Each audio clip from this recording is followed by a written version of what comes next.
Meus amados irmãos, a paz do Senhor Jesus Cristo, aqui é o pastor Luiz Fabiano e nós estamos em mais uma ministração das lições bíblicas da EBD, da CPAD, a nossa contribuição com os professores da Escola Bíblica Dominical, os subsídios que nós laboramos e ministramos para ajudar os professores, para que assim tenhamos uma EBD cada vez melhor. Nós estamos estudando esse trimestre sobre a supremacia das Escrituras e na lição passada nós estudamos sobre os profetas maiores, os profetas menores, né? As profecias despertam e trazem esperança. E a partir de hoje nós iremos agora sair do Antigo Testamento e estamos entrando no Novo Testamento e vamos meditar no livro de Lucas e Atos, ambos livros escritos pelo Lucas, pelo médico amado Lucas, né? E o texto áureo dessa lição diz assim: E todos foram cheios do Espírito Santo e começaram a falar em outras línguas, conforme o Espírito Santo lhes concedia que falassem. Atos capítulo 2 e o versículo 4. A verdade prática diz assim: a atividade do Espírito Santo e suas implicações na vida cristã são o padrão bíblico adotado pelo crente pentecostal. A nossa leitura bíblica em classe está em Lucas capítulo 1, versículo 21 e 22. Eu vi um comentário aí em um grupo, de que essa leitura bíblica em classe de Lucas 1, 21 e 22 estaria errada. Que o correto seria Lucas 3, 21 e 22. Bom, e dizendo que ela está fora do contexto. Não vejo que esse texto aqui esteja tão fora do contexto. O ideal seria realmente Lucas 3, 21 e 22. Mas essa leitura aqui também não está fora do contexto, porque vemos a ação do Espírito Santo aqui na vida de Zacarias. Então vamos deixar essa citação de Lucas 1, 21 e 22. Mesmo porque a citação de Lucas 3, 21 e 22, ela virá posteriormente aí na lição. E também em Atos capítulo 2, versículo 1 ao versículo 4, nós não iremos ler esses versículos para ganharmos tempo, em nossa ministração, para que o vídeo não fique assim tão longo, Pois bem, lição número 11, Lucas, Atos, o modelo pentecostal para hoje. Antes de começarmos a lição, a gente precisa aqui saber um pouco sobre Lucas. Quem era Lucas, Em Gálatas capítulo 4, versículo 4, o apóstolo Paulo vai chamar Lucas de um médico amado. E quando você pesquisa sobre Lucas, você vai ver que além de médico, Lucas ele era um teólogo, ele era um erudito, ele era um historiador, um pesquisador.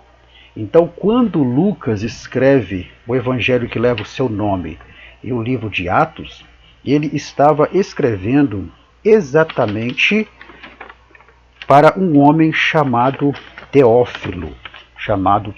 Olha que interessante, Lá em Lucas capítulo 1, no versículo 3, no início do livro, vemos Lucas dizendo assim, olha só que interessante, dizendo assim: Pareceu-me também a mim conveniente descrevê-lo a ti, ó excelente Teófilo, por sua ordem, havendo-me já informado minuciosamente de tudo desde o princípio. Então a primeira coisa que nós vemos aqui é que Lucas ele vai escrever sobre Cristo, mas vai depois de uma incansável pesquisa. Então Lucas ele entrevistou pessoas, conversou com pessoas que estavam próximas ao Senhor Jesus. Ele fez uma pesquisa muito grande para poder escrever o evangelho que leva o seu nome.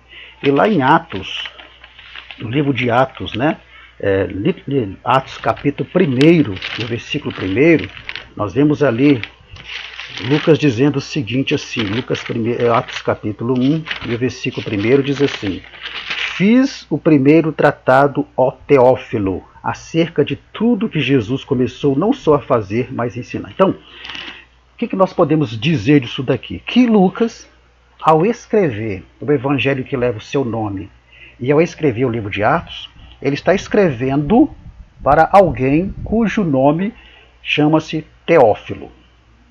Então, segundo alguns teólogos, há uma série de entendimentos em relação a quem era Teófilo. Uns dizem que Teófilo é um codinome que Lucas estava usando para proteger a identidade de alguém. Outros dizem que Teófilo não é o nome de uma pessoa, é um nome, né? Enfim, não é o nome de uma pessoa, é algo ali simbólico. E há uma corrente maior de teólogos que entende que Teófilo sim era uma pessoa, esse era o seu nome, e que Teófilo ele seria, né, pela forma que Lucas trata ele seria alguém importante do governo romano, que se converteu a Cristo, mas que queria mais informações sobre Cristo. Então, partindo desse entendimento, nós entendemos que Lucas, então, ao escrever o evangelho que leva o seu nome e o livro de Atos, ele destina esses dois livros para Teófilo, para passar informações para Teófilo, que queria saber mais sobre Cristo. Por isso que ele diz em Atos 1, fiz o primeiro tratado. Qual tratado foi esse? O evangelho que leva o nome de Lucas.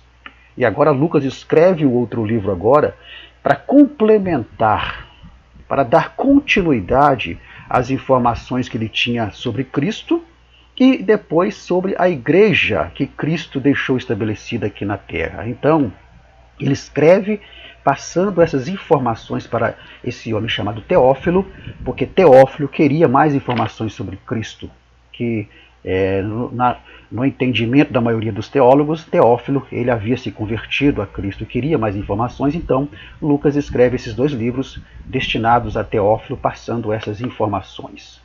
Mas o que nós veremos nessa lição?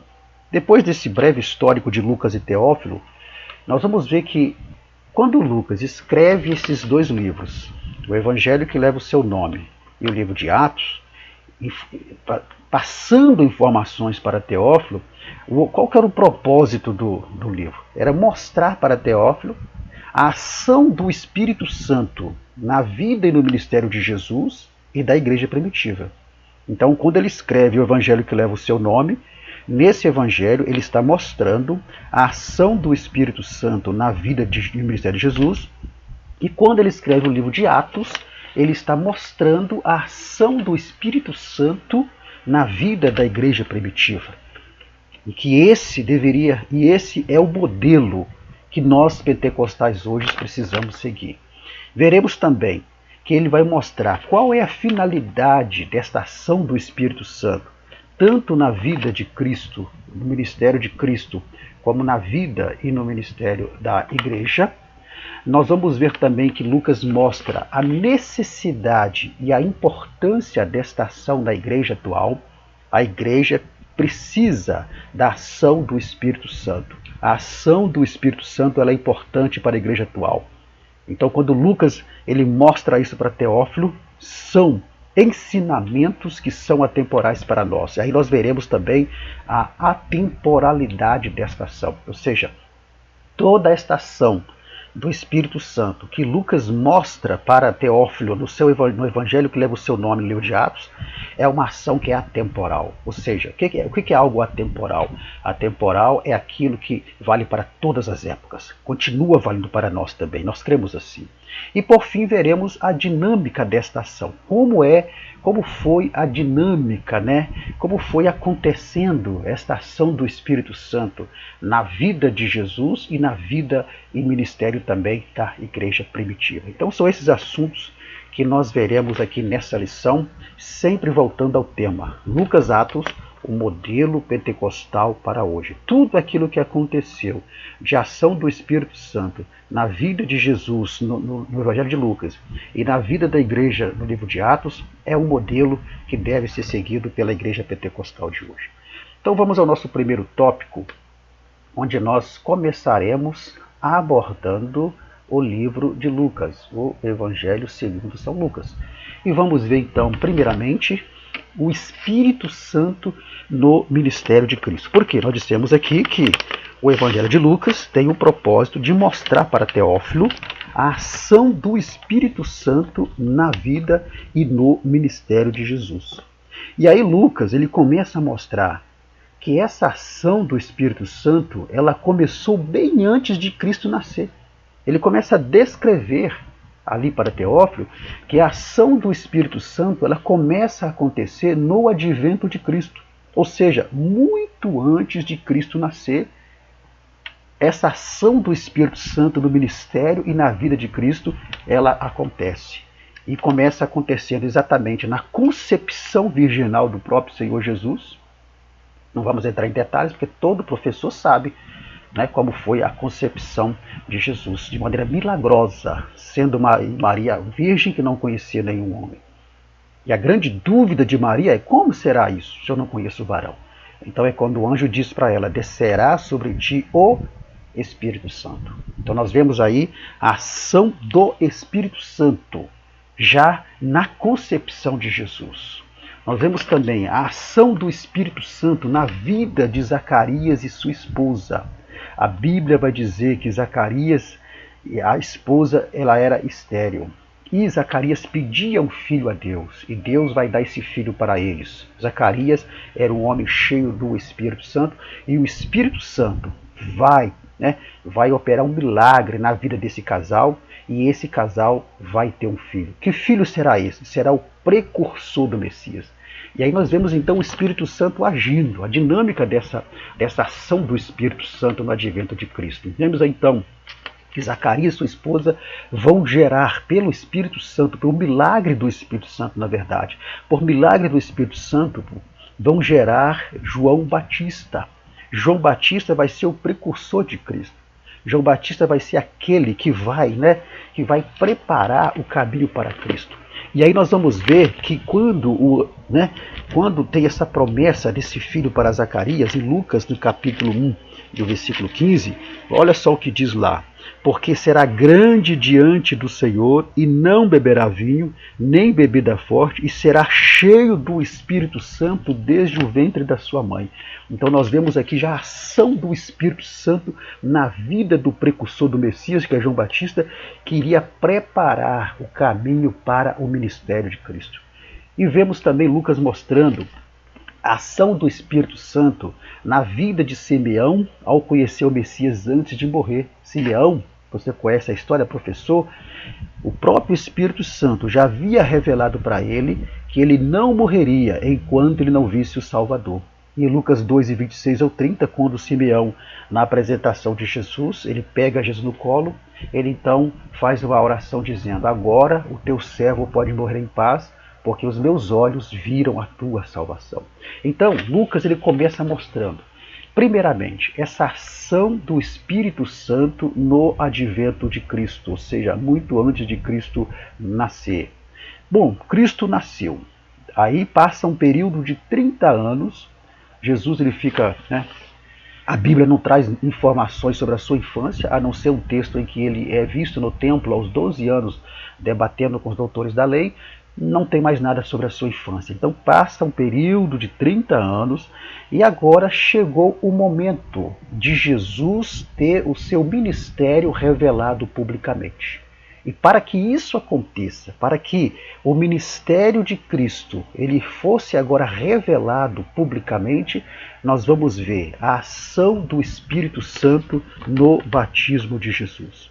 E ali, no momento em que Jesus é batizado, todos sabemos, ouviu-se uma voz: este é meu filho amado. O Espírito Santo posa sobre ele, sobre a sua cabeça em forma corpórea de uma pomba. Vemos ali a presença da Trindade e o Espírito Santo agindo ali no batismo de Jesus. Então, esse evento, esse momento ali, é a inauguração do ministério público de Cristo. Naquele momento ali, o ministério de Cristo estava sendo inaugurado com a presença da Trindade, com a presença do Pai, através da voz, com a presença do Espírito Santo, através da forma corpórea da pomba, e com a presença de Cristo ali sendo batizado ali. Então, nesse evento ali, Jesus ele é revelado ao povo de Israel como Messias, como Salvador do mundo. Ele é apresentado ali como filho amado do Pai, como servo do Pai. Então, a ação do Espírito Santo no batismo de Cristo é para inaugurar o ministério público de Cristo. A partir de agora, todos saberiam que ele era o Messias enviado por Deus. E Jesus, ele vai ser batizado nas águas, embora não tivesse pecado. Olha só a ação do Espírito Santo. Por que Jesus precisou ser batizado nas águas? Porque quando vamos para Romanos, Paulo vai dizer que nós fomos sepultados pelo batismo. E nós entendemos então que o batismo nas águas é para sepultamento de pecados. É um ato simbólico que significa sepultamento de pecados. Mas Jesus não tinha pecado. Então por que Jesus precisou ser batizado nas águas mesmo não tendo pecado? E aí nós vamos entender que, primeiro, para servir de exemplo para todos nós. E segundo, para cumprimento das profecias. Porque se Jesus não tivesse passado pelas águas batismais, abriria margem para as muitas denominações hoje desqualificarem o batismo nas águas. Não dá, dizerem que o batismo nas águas não é importante. Mas Jesus passa pelas águas batismais e lá em Marcos ele vai dar ordem, quando dá a ordem da missão da igreja de pregar o evangelho, ele vai dizer: ide por todo mundo e pregai o evangelho a toda criatura. Quem crer e for batizado será salvo. E se Jesus não tivesse sido batizado? Mas como ele foi batizado para servir como exemplo, foi batizado para cumprir, para cumprir as profecias, mesmo não tendo pecado. O Espírito Santo age na vida de Jesus para que ele pudesse passar pelas águas batismais. Então, em seu batismo ali, Jesus vai mostrar que ele veio se identificar com a humanidade. E que essa identificação passaria pelo batismo nas águas daqueles que se arrependessem dos seus pecados. Então ali ele está se submetendo à vontade do Pai, está se submetendo à vontade de Deus, cumprindo a vontade de Deus, submetendo-se a Deus, como todo o homem, o ser humano deve se submeter. Então nós vemos Lucas mostrando a ação do Espírito Santo no batismo de Cristo. E Lucas continua ainda mostrando agora a ação do Espírito Santo na tentação de Cristo. Então, após o batismo, Cristo ele vai ser tentado pelo adversário. Então, lá em Lucas, lá em Lucas no capítulo 4, no versículo 1, nós vamos ver que Lucas vai dizer o seguinte, Lucas capítulo 4 e versículo 1 diz assim: e Jesus, cheio do Espírito Santo, foi levado pelo Espírito ao deserto. Olha só, que interessante.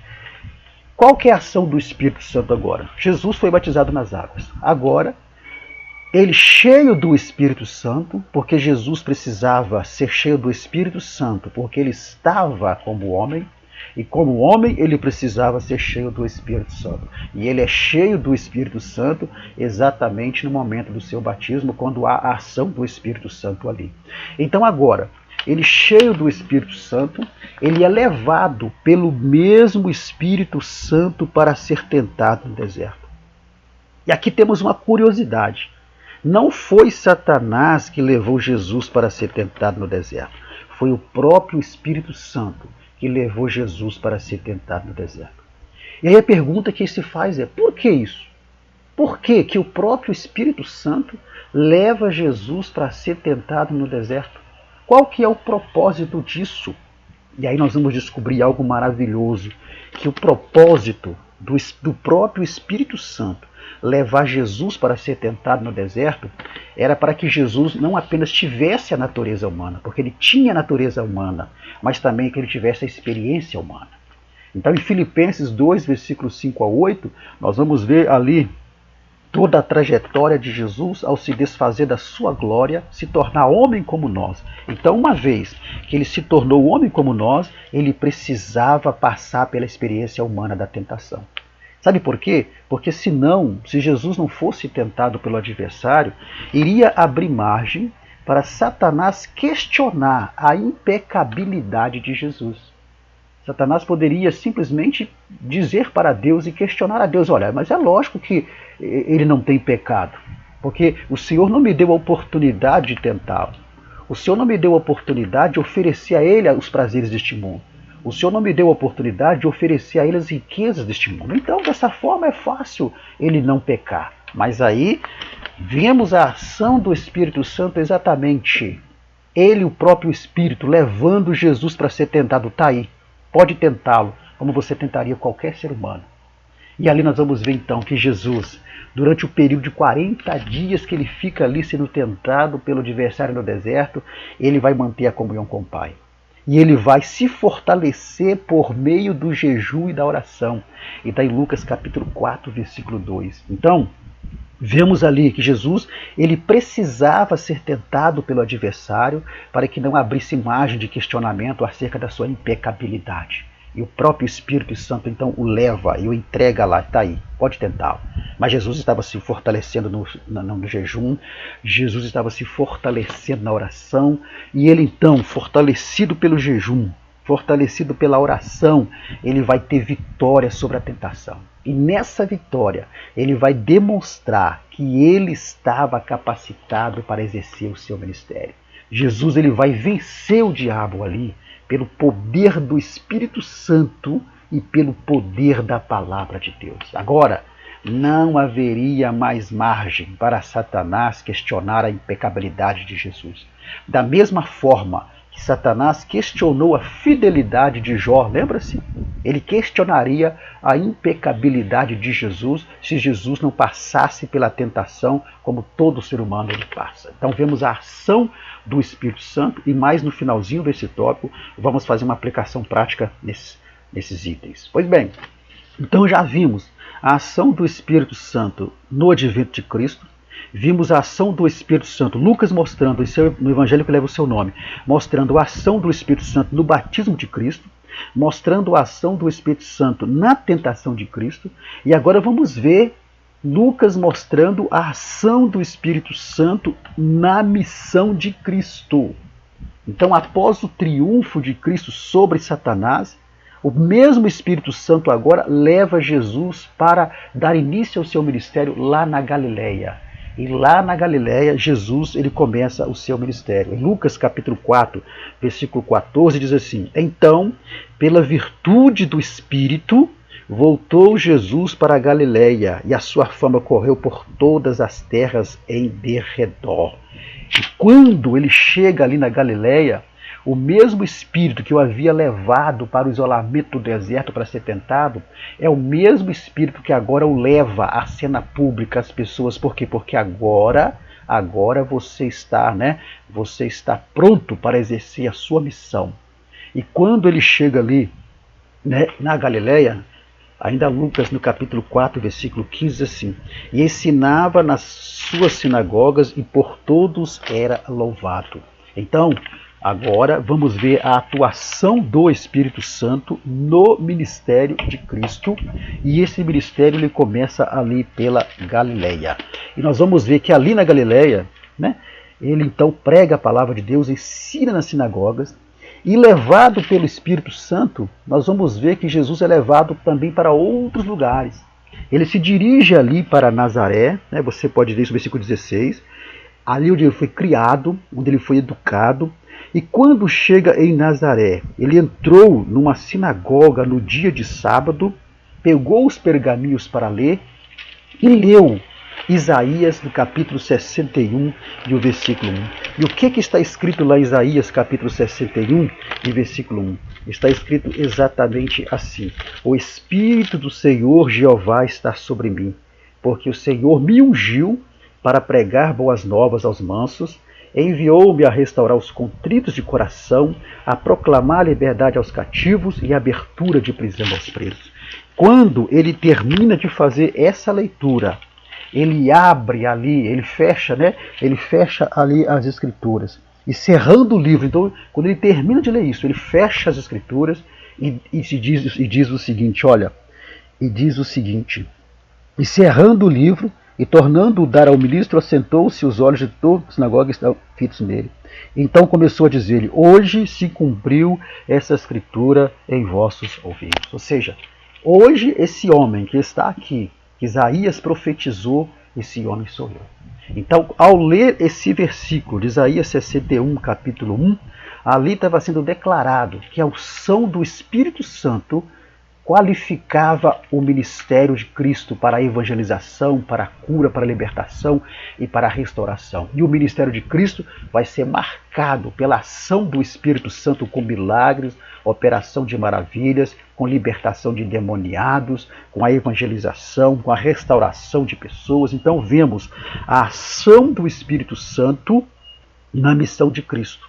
E a missão dele, ela vai ser exercida no poder do Espírito Santo. Pois bem, o que nós aprendemos de aplicação prática aqui nesse tópico, nesse primeiro tópico? Primeiro, podemos dizer o seguinte: aquele que é escolhido por Deus para uma missão tem a ação do Espírito Santo em sua vida desde a sua gestação. Foi o caso de Jeremias. Jeremias, ele foi escolhido para uma missão específica. E aqui nós temos que entender essa escolha de Deus dentro de um contexto bíblico geral, para não cairmos aqui naquela questão da predestinação. Olha só o que diz Jeremias capítulo 1, no versículo 4 e o versículo 5. Vamos ler lá. Jeremias capítulo 1, versículo 4 e o versículo 5 diz exatamente assim: Assim veio a mim a palavra do Senhor dizendo: Antes que te formasse no ventre te conheci, e antes que saísses da madre te santifiquei, as nações te dei por profeta. Ou seja, antes que você fosse formado lá eu já te vi, já conhecia você. Antes que você nascesse eu te escolhi, te santifiquei, te separei para ser um profeta. Mas aqui nós temos que entender que Deus escolheu Jeremias lá desde o ventre da sua mãe. Mas ao longo da sua vida é evidente que Jeremias teria o livre-arbítrio de aceitar essa escolha ou não. Então, ele foi escolhido por Deus para uma missão. E todo aquele que é escolhido por Deus, desde o seu nascimento, há uma ação do Espírito Santo na sua vida. Só que por causa da natureza humana, ao longo da sua vida, ele vai ter o livre-arbítrio de manter essa ação do Espírito Santo ou de não querer mais essa ação do Espírito Santo. Que coisa maravilhosa, não é verdade?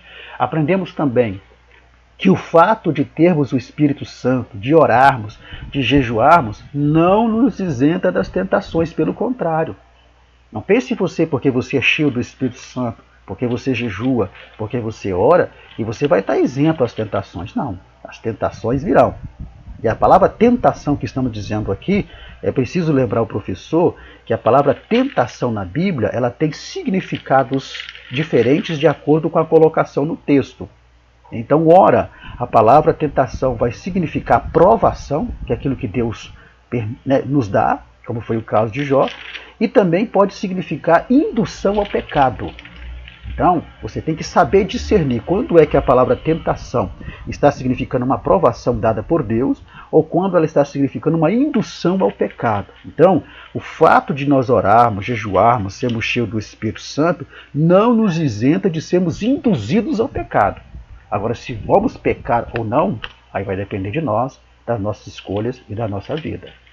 Outra coisa que nós aprendemos é que muitas vezes o próprio Espírito Santo permite que sejamos tentados para testar o quê? A nossa fidelidade.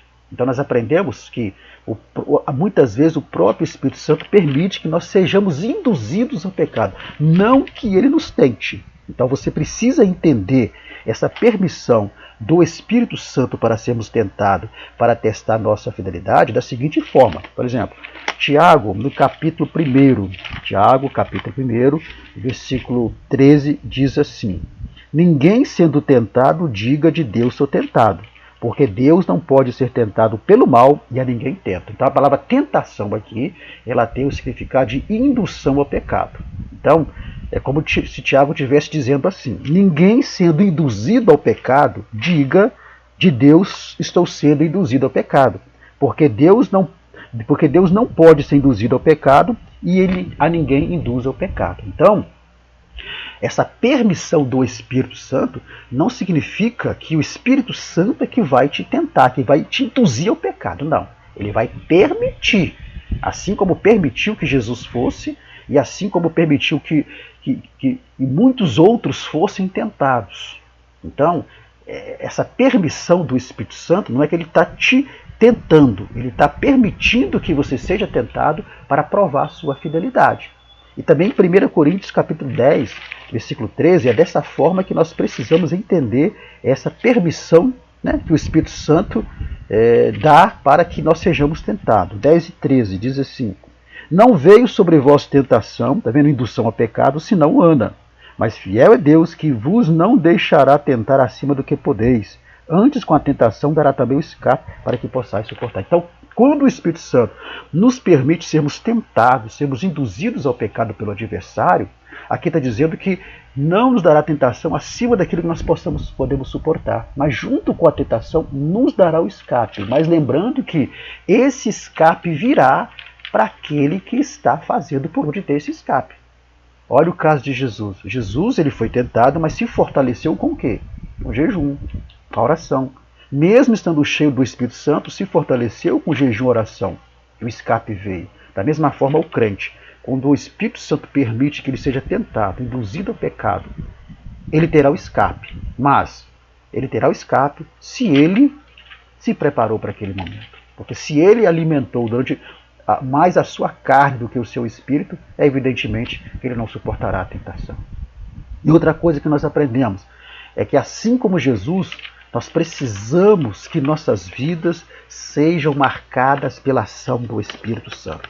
Precisamos que a nossa vida e o nosso ministério sejam marcados pela ação do Espírito Santo.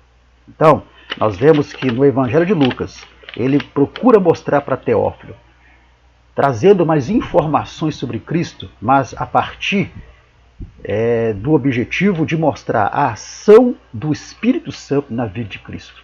Então, ele faz isso, mostra ali as ações do Espírito Santo, no advento de Cristo, no batismo dele, na tentação que ele vai sofrer e também na missão dele, que foi uma missão marcada pela ação do Espírito Santo. E nós precisamos dessa ação para desenvolver o nosso ministério, precisamos da ação do Espírito Santo também na nossa vida. Pois bem, esse é o nosso primeiro tópico, né? Então vemos aqui sobre a ação do Espírito Santo lá no Evangelho de Lucas, e Lucas mostrando essa ação do Espírito Santo na vida de Jesus Cristo. Pois bem, aí Lucas ele vai escrever o livro de Atos. E lá em Atos, no capítulo 1, ele vai dizer para Teófilo: fiz o primeiro tratado, ó Teófilo, escrevi o primeiro livro. Vamos lá repetir esse versículo, ele é muito importante. Atos, no capítulo 1. Atos, capítulo 1, vamos ver lá. Atos, capítulo 1, versículo 1. Fiz o primeiro tratado foi o evangelho que leva o nome dele, de Lucas.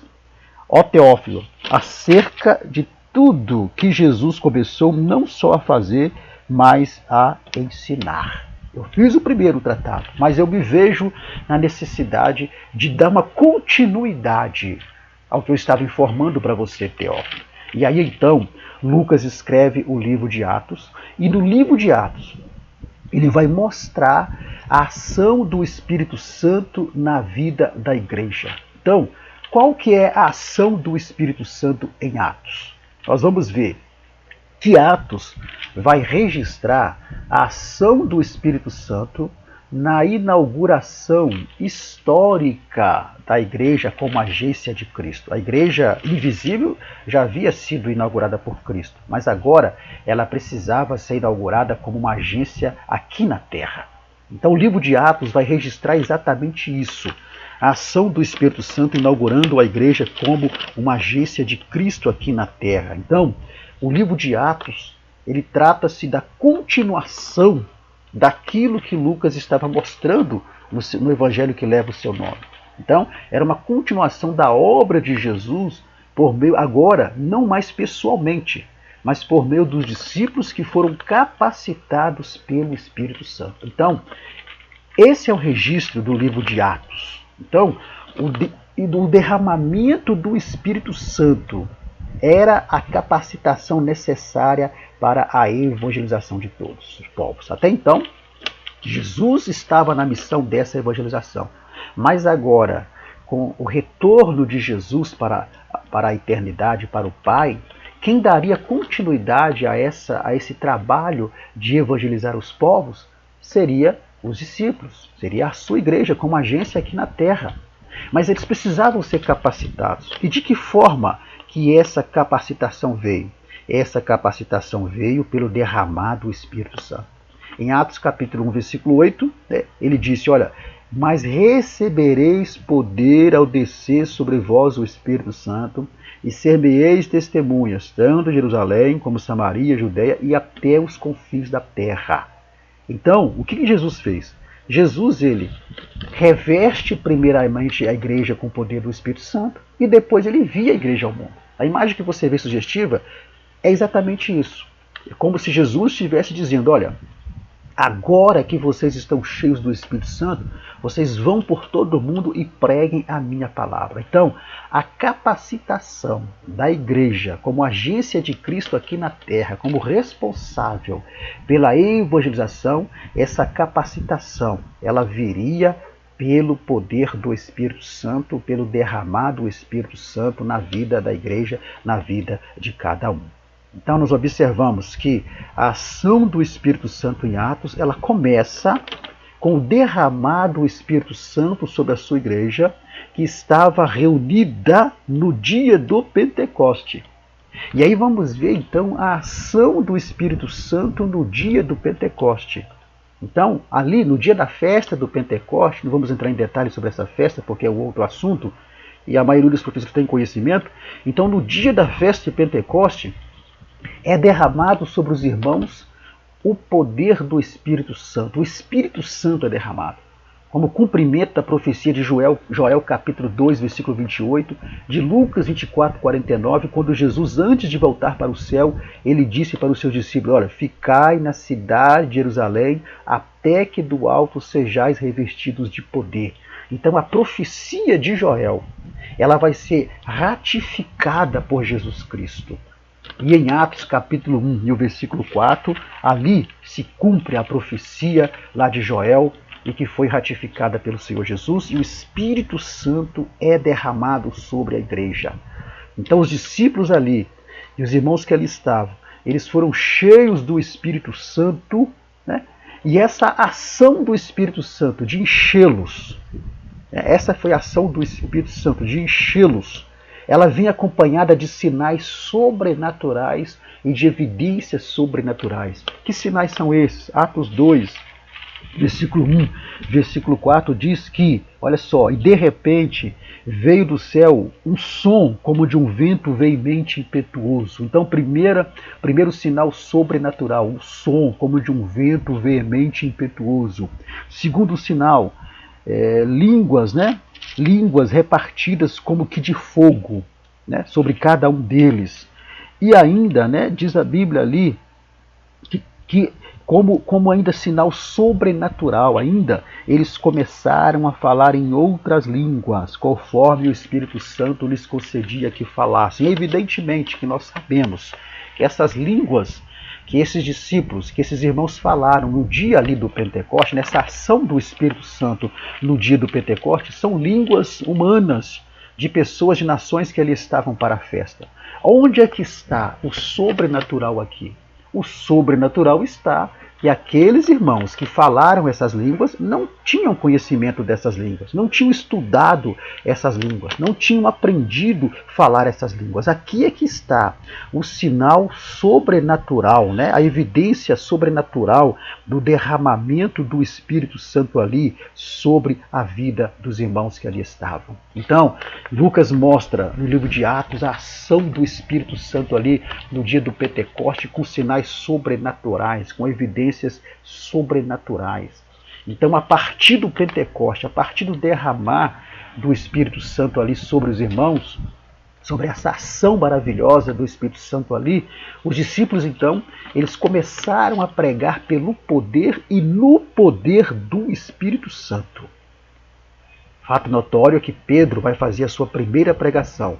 E nessa primeira pregação, no poder e pelo poder do Espírito Santo, já revestidos lá com poder, quase 3.000 almas se rendem aos pés do Senhor Jesus. Então, essa ação do Espírito Santo, ela é dirigida à igreja e nós cremos que essa ação, desse derramado do Espírito Santo, que nós conhecemos, os crentes pentecostais conhecemos como batismo no Espírito Santo, que essa ação ela é atemporal. ela está à disposição de todos quantos pertencem ao corpo de Cristo. Pedro vai dizer isso em sua pregação, no capítulo 2, o versículo 39. Ele vai dizer o seguinte: olha, porque a promessa, que promessa? Essa promessa do derramar do Espírito Santo, essa promessa do batismo no Espírito Santo, ela é para vocês, para vossos filhos, para todos que estão longe e tantos quanto Deus nosso Senhor chamar. Isso quer dizer em espaço de tempo, em qualquer tempo. Então nós cremos que essa ação do Espírito Santo, desse derramar que é o batismo do Espírito Santo, é para nós hoje. E ela está disponível para todos aqueles que aceitarem a Cristo e que fizerem parte do corpo de Cristo. Então Lucas mostra a ação do Espírito Santo na vida da igreja primitiva, no ministério da igreja primitiva, começando pelo derramar do Espírito Santo sobre a igreja no dia do Pentecoste. Uma ação que vem acompanhada de sinais sobrenaturais, de evidências sobrenaturais. Então Lucas começa a mostrar isso. E Lucas, ele continua mostrando a ação do Espírito Santo na igreja primitiva pelos milagres operados, pelas maravilhas que foram operadas, pela palavra pregada com poder. Então, pregando no poder do Espírito e pelo poder do Espírito Santo, o que aconteceu? A igreja cresceu, a igreja se expandiu por todo o mundo daquela época e chegou até nós hoje. E tudo começou como? Tudo começou depois do derramar do Espírito Santo, da ação do Espírito Santo sobre a igreja, em Atos capítulo 2, no dia de Pentecoste, pela primeira pregação de Paulo.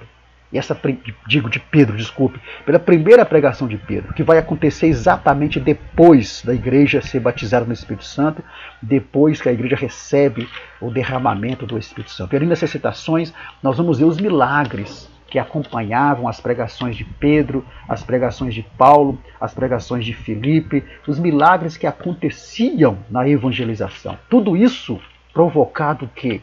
Pela ação do Espírito Santo. Então, a ação do Espírito Santo, trazendo milagres, operação de maravilhas, trouxe um grande crescimento para a igreja ali. Então, todos esses relatos de milagres, de maravilhas, demonstram a ação do Espírito Santo na propagação do reino de Deus.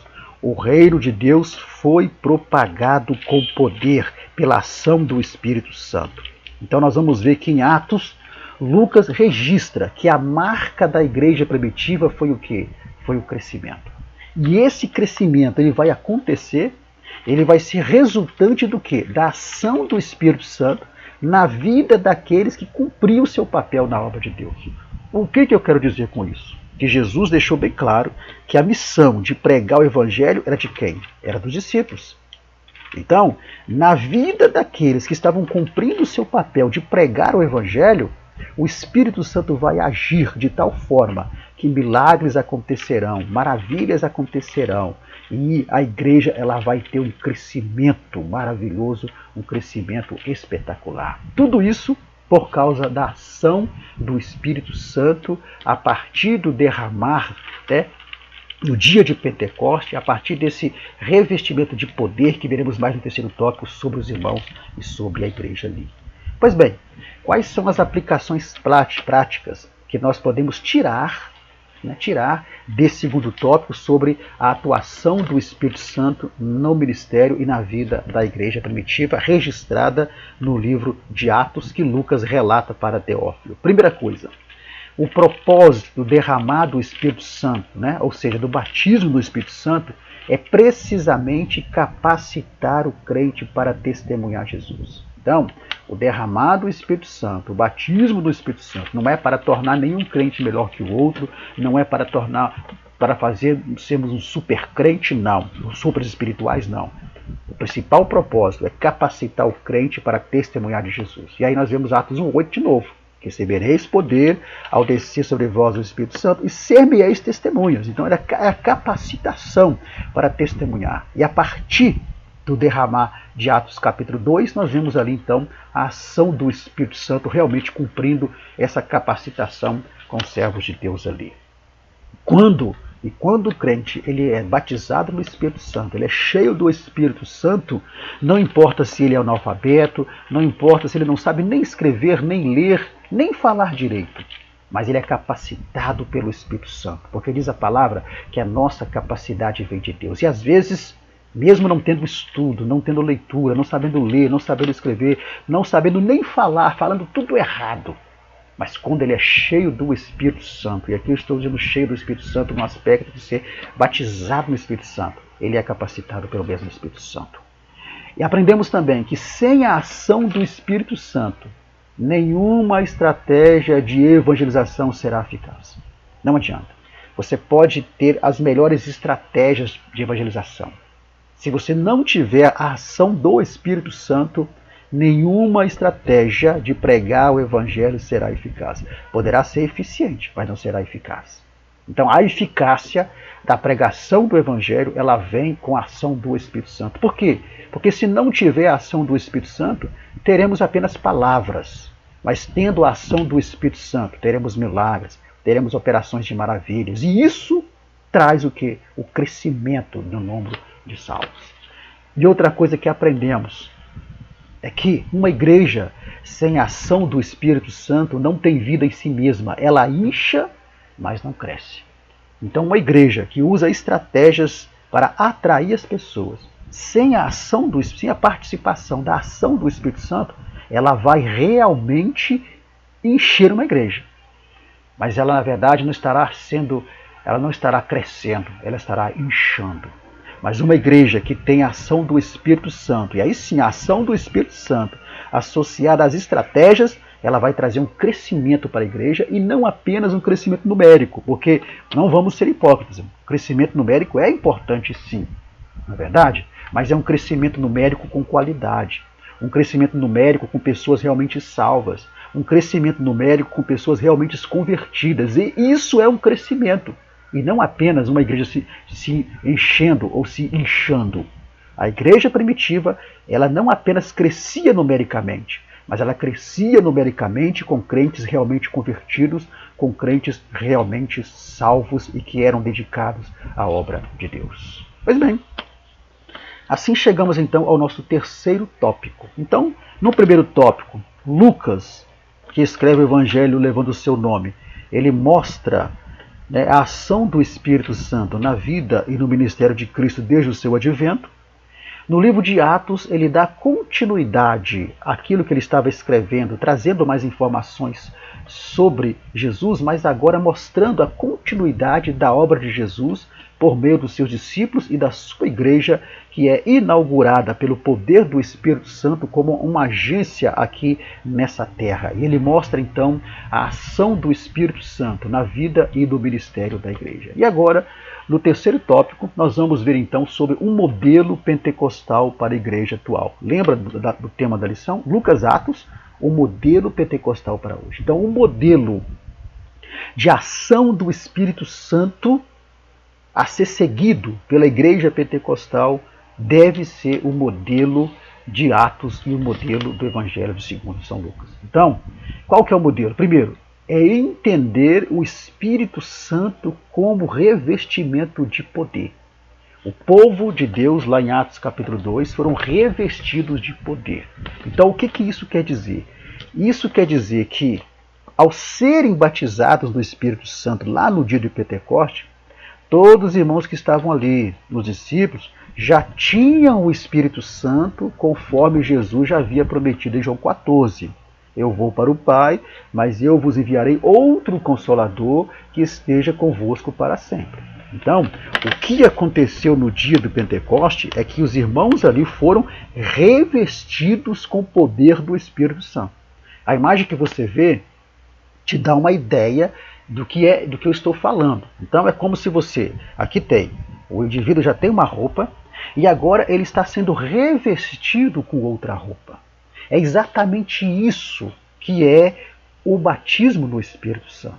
Ou seja, todo aquele que aceita Jesus, ele já tem a roupa. Porque ele recebe essa primeira roupa aqui, que é o Espírito Santo, e ele recebe o Espírito Santo no momento da conversão. Mas ele recebe o Espírito Santo como um companheiro, como um consolador, como um orientador, como alguém que vai estar com ele e estar nele, porque disse Paulo que nós somos o templo, a morada do Espírito Santo. Então, só que no batismo do Espírito Santo, ele é o quê? Ele é revestido. Então nós pentecostais, com muito respeito a quem pensa diferente, mesmo porque essa diferença teológica ela não afeta a salvação de ninguém, né? Nós que cremos no batismo no Espírito Santo para os nossos dias, nós desfrutamos dessa bênção. Mas, né, aqueles que não creem deixam de desfrutar dessa bênção. Mas isso não vai alterar na salvação de ninguém, veremos daqui a pouco. Então, respeitando aqueles que não creem, então o batismo do Espírito Santo, nós entendemos que é uma experiência distinta da conversão. É uma experiência distinta do novo nascimento. Porque há uma corrente teológica que ensina que no momento em que você aceita Cristo, você já é batizado com o Espírito Santo. E nós entendemos que no momento em que qualquer pessoa aceita Cristo, ele recebe essa primeira vestimenta vermelha que você vê, que está simbolizando o que eu estou falando. Ele recebe o Espírito Santo para estar junto com ele, para ser o companheiro dele. Então, entendemos que o batismo do Espírito Santo significa um recebimento de poder. Aí você é revestido, conforme a imagem sugere. Você é revestido com o poder do Espírito Santo para quê? Para realizar a obra de Deus, para ter uma vida cristã vitoriosa, para ter uma adoração mais profunda. Então, o modelo a ser seguido para o crente pentecostal hoje, estamos falando para o crente pentecostal hoje, é o modelo de entender o Espírito Santo como revestimento de poder. Ou seja, recebo o Espírito Santo como companheiro no momento da minha conversão, mas eu preciso ter uma experiência de revestimento de poder.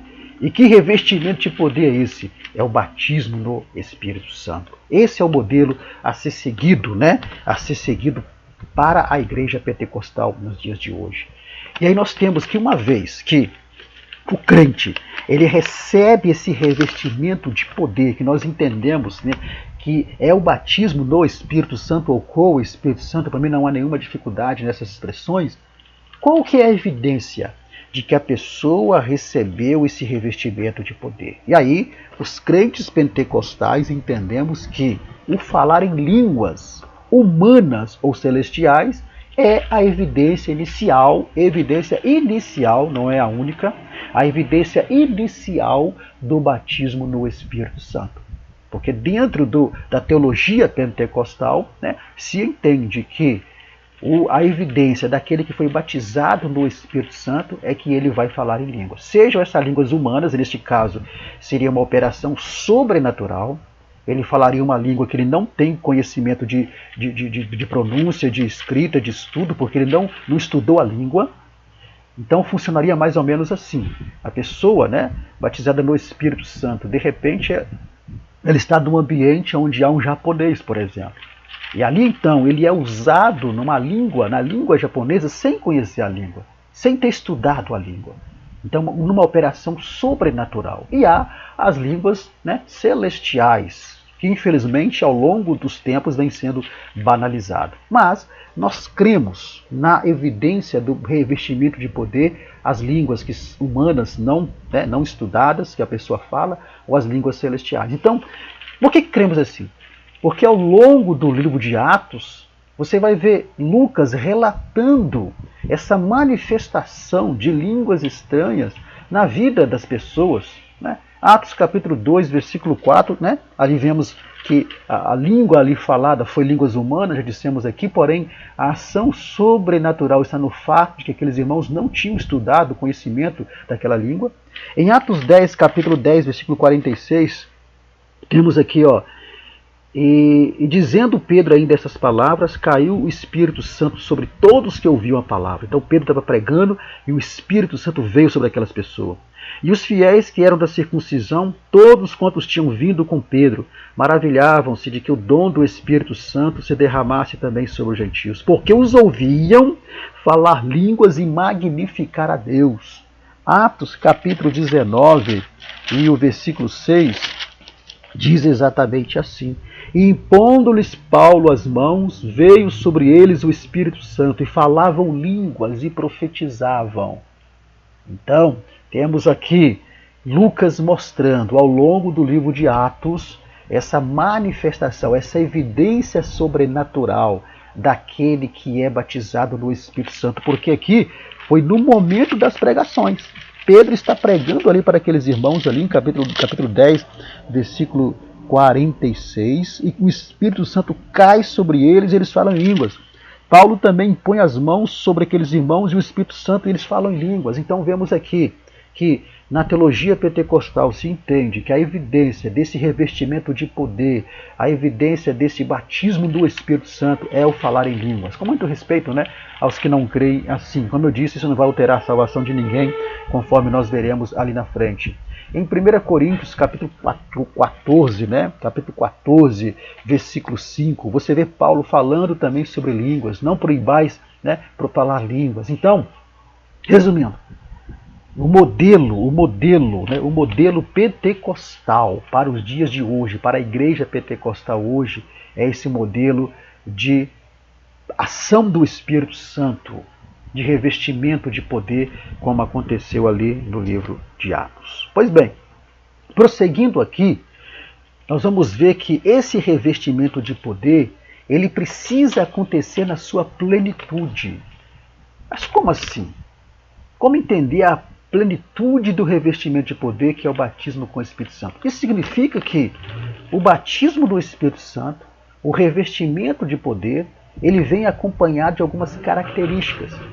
Quais são as características dessa plenitude, desse revestimento de poder que entendemos ser o batismo no Espírito Santo? Primeiro, a temporalidade restrita. Aqui estamos repetindo o que foi dito lá atrás. Cremos que o derramamento do Espírito Santo, que entendemos que é o batismo no Espírito Santo, ele é atemporal.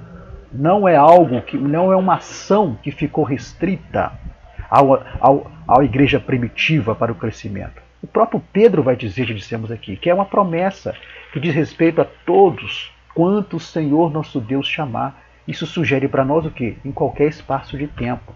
Então essa é a primeira característica do revestimento de poder na sua plenitude.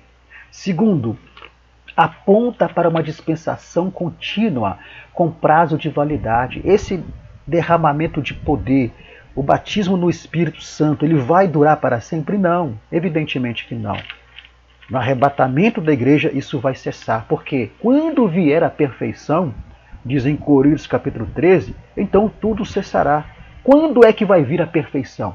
A perfeição só virá no arrebatamento da igreja. É quando a igreja em corpo glorificado, ela nunca mais estará sujeita à prática do pecado. Aí cessou-se essa dispensação do derramado do Espírito Santo, porque não será mais necessário. Outra característica é que a plenitude deste revestimento de poder abrange o fruto do Espírito. O fruto do Espírito, que está em Gálatas capítulo 5, 22, não vamos entrar em detalhe porque também é um outro estudo. E abrange também a atualidade dos dons espirituais. Ora, se os pentecostais cremos que o batismo no Espírito Santo é para os dias atuais, logo cremos também que os dons espirituais, que são manifestações sobrenaturais dadas pelo Espírito Santo, também são para os dias de hoje. E ainda envolve a plenitude deste revestimento de poder, que não está no slide e nem no subsídio, porque depois é que eu fui analisar isso, envolve também o quê? A evangelização com poder. Não a evangelização com técnicas apenas, ou estratégias, mas a evangelização acompanhada de poder, no poder pelo poder e acompanhada de manifestações, de milagres, de maravilhas. Essa é a plenitude deste revestimento de poder. Pois bem, quais são então as aplicações práticas que nós podemos tirar deste último tópico, um modelo a ser seguido? Primeiro, vamos lá. Primeira aplicação prática é que a igreja atual precisa se espelhar no modelo pentecostal da plenitude do Espírito Santo da igreja primitiva. Afinal de contas, esse é o tema da lição. Lucas, Atos, o modelo pentecostal para hoje. Então a igreja precisa se espelhar nesse modelo. Nós, como pentecostais, precisamos se espelhar nesse modelo da plenitude do revestimento do poder, da plenitude da ação do Espírito Santo na igreja primitiva, para que a mesma coisa aconteça conosco, em nosso meio. Dada a necessidade e importância de sermos revestidos de poder, ou seja, batizados no Espírito Santo, todo crente deve buscar ser cheio do Espírito Santo, todo crente deve buscar ser batizado no Espírito Santo. Porque ser cheio do Espírito Santo também não está relacionado apenas a ser batizado no Espírito Santo. Mas o batismo no Espírito Santo, ele precisa ser buscado por todo crente. Foi essa a necessidade que a igreja primitiva teve. E quando a igreja primitiva recebeu esse batismo no Espírito Santo, esse revestimento de poder, ela se tornou capacitada para realizar a missão que Jesus havia dado para ela. E por último, ainda sobre esse revestimento de poder, sobre esse batismo no Espírito Santo, é importante ressaltar que o batismo no Espírito Santo não é garantia de salvação de ninguém. Então, voltando lá atrás, eu disse que quando eu chegasse aqui ia continuar, é que o fato da pessoa ser batizada no Espírito Santo, conforme o modelo de Atos, que nós vimos, não significa que a salvação dela está garantida. O batismo no Espírito Santo é um revestimento de poder para capacitação, para evangelização, para um fortalecimento, para um renovo, para um novo ânimo na sua vida, para te fortalecer mais, te dar mais condições para vencer as batalhas. Isso não significa que a sua salvação está garantida. Por quê? Porque batismo no Espírito Santo é uma bênção que Jesus concede para aqueles que nele creem. E para aqueles que creem também nessa bênção. Então, não quer dizer que a sua salvação está garantida, porque muitos que foram batizados no Espírito Santo foram usados em dons espirituais de maneira extraordinária e estão desviados. E muitos até mesmo morreram sem salvação. Por quê? Porque enquanto estivermos neste corpo, neste tabernáculo, que é o nosso corpo carnal, com a nossa natureza carnal, nós estamos sujeitos à prática do pecado. Por isso precisamos nos fortalecer no jejum e na oração, como Jesus fortaleceu. Então essa é a primeira observação importante. Batismo no Espírito Santo não é garantia de salvação para ninguém. Nós entendemos que a salvação é um processo. Não é uma vez salvo, salvo para sempre. É um processo. E dentro desse processo envolve o quê? A santificação. Por outro lado também, não ser batizado no Espírito Santo não significa que não tenha salvação. Então, ser batizado não garante a salvação de ninguém, e não ser também não significa que você não vai ser batizado. Eu conheci um irmão que a vida inteira ele foi servo do Senhor e ele morreu sem ser batizado no Espírito Santo. Então, é preciso ter bem claro essas colocações na sua mente para você não tornar aquilo que é uma diferença teológica em relação às igrejas tradicionais que não creem nessa bênção do batismo no Espírito Santo e dons espirituais para os dias de hoje, numa heresia. Onde é que está a diferença teológica? A diferença teológica está no fato de que nós, pentecostais, cremos na atualidade do batismo no Espírito Santo, com evidência de falar em línguas, e também na atualidade dos dons espirituais. Mas, no entanto, as igrejas tradicionais não creem, creem que essa ação do Espírito Santo ela foi apenas para a época da igreja primitiva, para o crescimento da igreja. Então, qual que é o problema? Nenhum. O problema é que nós não podemos condená-los por não crerem, e eles também não podem nos condenar por crer. Isso é uma diferença teológica. Agora, tem que se tomar cuidado para que a diferença teológica não se torne uma heresia. Quando é que essa diferença teológica se torna uma heresia? É quando eu começo a ensinar que aquelas igrejas que não creem no batismo no Espírito Santo estão perdidas. Ou quando eles começam a ensinar que aquilo que nós recebemos não é de Deus, que aquilo que nós recebemos é demoníaco, são demônios. Então, é preciso tomar cuidado. Porque nós temos base bíblica para entendermos que o batismo no Espírito Santo é para os dias de hoje. Mas nada disso salva ninguém. A grande diferença é que aqueles que creem desfrutarão dessa bênção. Aqueles que não creem continuam tendo o Espírito Santo. Vimos lá atrás. Mas deixam de desfrutar desse revestimento de poder que é o batismo do Espírito Santo.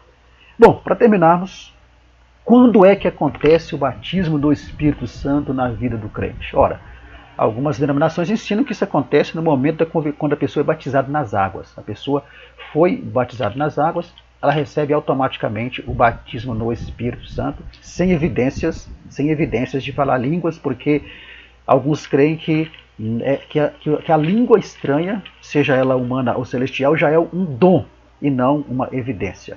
Mas nós cremos ao contrário. O batismo do Espírito Santo ele pode ocorrer sim no momento em que a pessoa desce as águas batismais, mas virá, segundo o que nós cremos, com a evidência do falar em línguas estranhas. Então, é preciso ter como modelo para a igreja pentecostal, estamos falando para os pentecostais, a igreja pentecostal precisa ter como modelo essa ação do Espírito Santo que acontece ali no livro de Atos na vida da igreja. Pois bem, qual que é a conclusão que nós chegamos dessa lição para nós terminarmos aqui a nossa contribuição? Primeiro, é que o Espírito Santo ele permanece em ação na vida da igreja, assim como foi na vida de Jesus e da igreja primitiva. E aqui eu trocaria esse ponto e vírgula para uma interrogação. Então vamos de novo. O Espírito Santo permanece em ação na vida da igreja, assim como foi na vida de Jesus e da igreja primitiva? Uma pergunta. O Espírito Santo continua agindo na igreja atual como agia na vida de Cristo e como agia na vida da igreja primitiva? Está havendo conversões em sua igreja? Está havendo milagres? Está havendo operações de maravilhas? Está havendo libertação? É uma pergunta, que fica para ser respondida. E também na nossa conclusão, crer nessa ação do Espírito Santo é o padrão bíblico que deve ser adotado pelo crente pentecostal, que é submisso aos ensinos das Sagradas Escrituras. Então, nós cremos na ação do Espírito Santo conforme Lucas revela em seu Evangelho e também no livro de Atos que ele escreve. E crer nessa ação do Espírito Santo deve ser o nosso padrão bíblico, para aquele que é pentecostal e para aquele que acredita nessa atualidade e na temporalidade dessa ação do Espírito Santo. Mais do que nunca, a igreja atual, ela precisa responder essa pergunta: se o Espírito Santo permanece agindo no meio dela, como agia na vida de Cristo, na vida da igreja primitiva. Que o Senhor abençoe todos os irmãos. Assim chegamos ao final de mais uma lição. Lembrando aos irmãos que a nossa gravação é 100% amadora, Então, sons externos não se ouvirá, porque não temos um ambiente propício e também não temos um equipamento bom para poder gravarmos. Mas, mesmo assim, a gente procura trazer a nossa contribuição para ajudar os irmãos. O slide que você está vendo agora é o nosso contato. Se você é novo aqui e não nos conhece, eu sou o pastor Luiz Fabiano e semanalmente eu faço gravação desses subsídios para os irmãos. Que Deus abençoe a sua vida. Se você quiser receber o material gratuito que eu uso na ministração, está o nosso contato aí.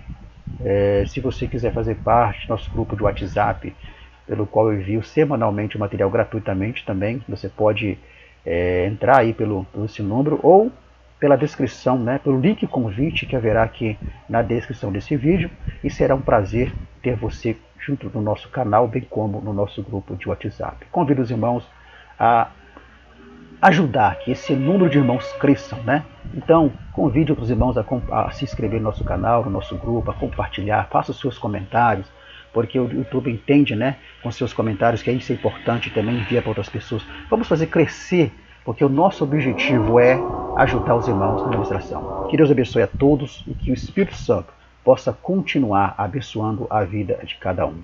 Em nome do Senhor Jesus, e até a semana que vem, em nome do Senhor Jesus. A paz do Senhor para todos.